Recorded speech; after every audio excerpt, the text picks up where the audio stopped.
The summer of 1942 saw the German war machine pushing ever deeper into Soviet territory. Riding the momentum of Operation Barbarossa, Hitler launched Operation Blue, aiming to seize the oil fields of the Caucasus and cut off the Volga River, a critical Soviet supply route. Stalingrad, a bustling industrial city on the western bank of the Volga, suddenly became a target of immense strategic and symbolic importance. Capturing it would not only cripple Soviet transport and industry, but also strike at the very name of their leader, Joseph Stalin. The German Sixth Army, under General Friedrich Paulus, advanced with precision across the open Russian plains, their mechanized units rolling over sparse resistance. Yet even in retreat, Soviet forces displayed remarkable tenacity. West of the Don River, a small division of just 3,000 men managed to stall two entire German divisions for weeks. Cut off, starving, and low on ammunition, they refused to surrender. Their commander orchestrated a daring nighttime breakout, leading the 2,000 surviving soldiers through marshes and under darkness across the Don, a feat that both frustrated the Germans and inspired the Soviet command. By late August, German units reached the outskirts of Stalingrad, and on August 23rd, the 16th Panzer Division arrived at the northern bank of the Volga, officially beginning the siege. The Luftwaffe then unleashed a catastrophic bombing campaign, sending over 1,000 aircraft to reduce the city to rubble. Explosions flattened industrial areas, residential blocks, and schools alike, leaving streets choked with debris and smoke.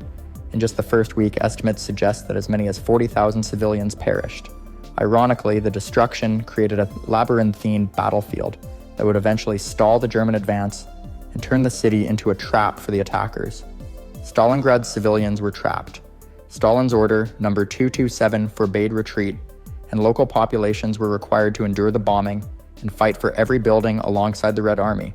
Factories, warehouses, and apartment blocks became defensive positions, while the rubble itself provided cover for snipers and small units.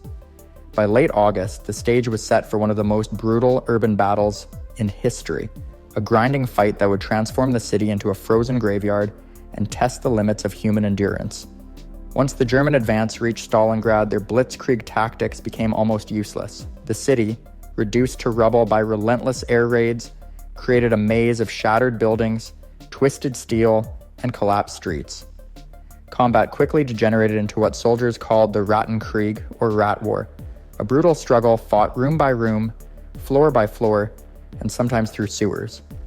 Artillery and tanks, once dominant in open fields, were largely ineffective in the confined ruins. Soviet General Vasily Chuikov implemented a daring strategy. His soldiers would hug the enemy, staying as close as possible to German positions. By doing so, Soviet troops neutralized the advantage of German air strikes and artillery, forcing the attackers to risk hitting their own men if they fired.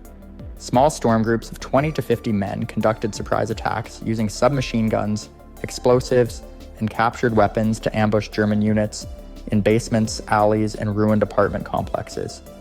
These tactics created constant uncertainty and exhaustion for the invaders. One of the most famous episodes of this urban hell was Pavlov's house. Sergeant Yakov Pavlov and his platoon held a fortified 4-story apartment building overlooking a key city square for 58 days.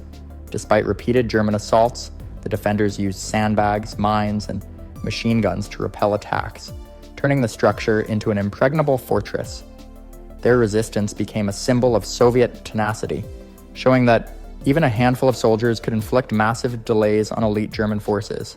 Street fighting intensified as both sides struggled for control of every factory, school, and warehouse. Snipers dominated rooftops, while soldiers tunneled through a rubble to surprise their enemies. The winter of 1942 was approaching, but the battle raged on, with constant casualties, freezing temperatures, and the psychological toll of fighting amid collapsed buildings and burning streets. By mid-October, the Germans had gained little ground despite weeks of heavy fighting, and the front lines were measured not in kilometers but in meters, a testament to the extraordinary resilience of Stalingrad's defenders. While the Germans were locked in a grueling street fight, Soviet commanders were quietly preparing one of the most decisive maneuvers of the war.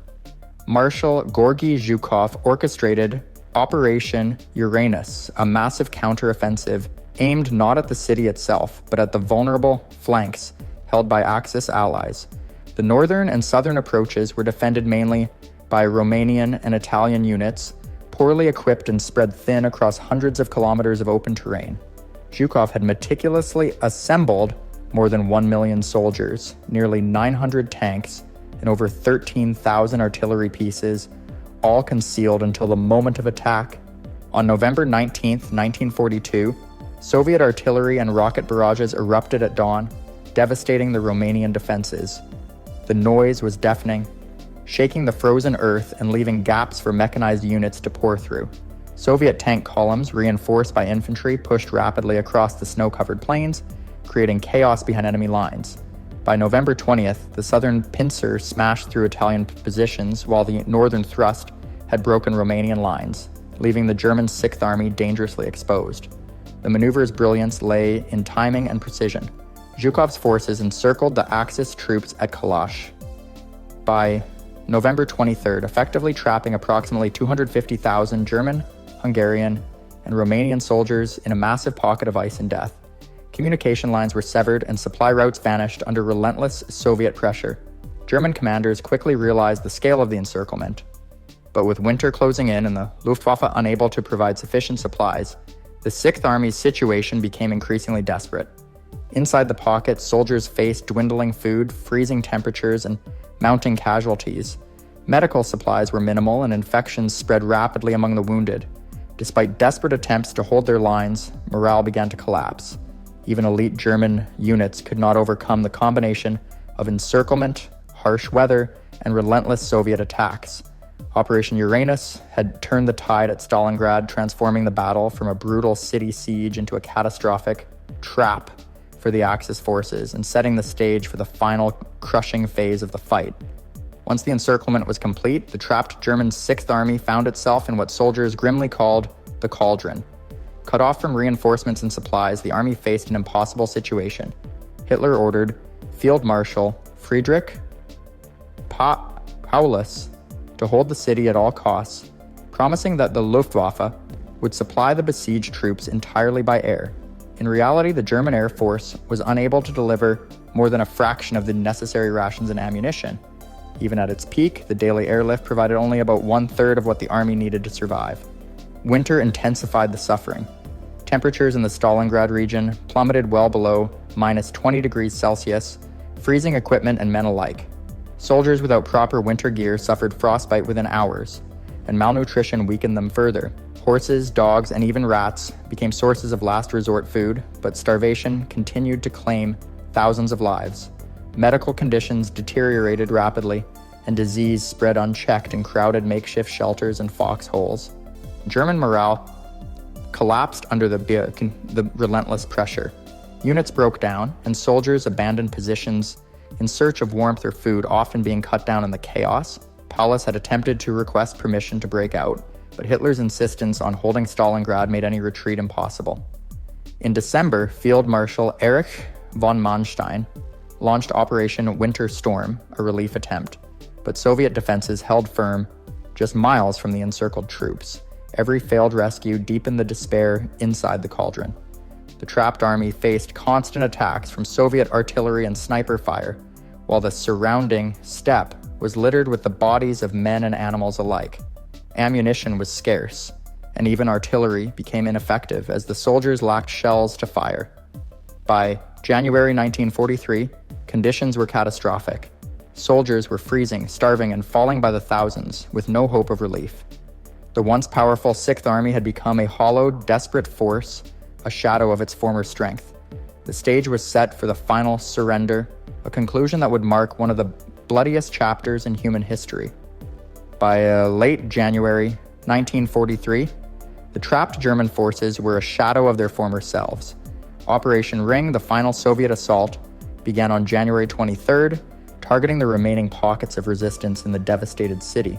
Exhausted, starving, and encircled, German units offered only minimal resistance. Friedrich Paulus, recently promoted to Field Marshal in a symbolic gesture by Hitler, realized the futility of further fighting and surrendered on January 31st. 2 days later, on February 2nd, the last German troops laid down their arms, marking the official end of the battle. The human cost was almost unimaginable. Estimates placed total casualties, including dead, wounded, and missing, at over 1 million for both sides combined. Among the 91,000 German soldiers captured, only about 5,000 would survive captivity to see Germany again. Soviet losses were equally staggering, with hundreds of thousands killed or wounded, including countless civilians caught in the relentless urban warfare. Entire neighborhoods were reduced to rubble, and the city of Stalingrad itself was almost completely destroyed. Beyond the physical destruction, the psychological impact was profound. The myth of German invincibility was shattered, delivering a decisive blow to Axis morale on the Eastern Front. Stalingrad became a symbol of Soviet resilience and strategic brilliance, demonstrating how determination, tactical ingenuity, and the harsh Russian winter could combine to stop even the most powerful military force. The Red Army's victory marked a turning point in the Second World War, shifting the initiative to the Soviets and setting them on a path that would ultimately lead to Berlin. The lessons of Stalingrad extend far beyond military strategy. It showed the devastating cost of urban warfare, the dangers of overextension, and the human toll of total war. The frozen rubble of Stalingrad would serve as a reminder of sacrifice, endurance, and the horrifying scale of modern conflict for generations to come. Today, memorials and preserved ruins honor both the soldiers and civilians who endured unimaginable hardship, ensuring that the story of Stalingrad remains one of history's most haunting lessons.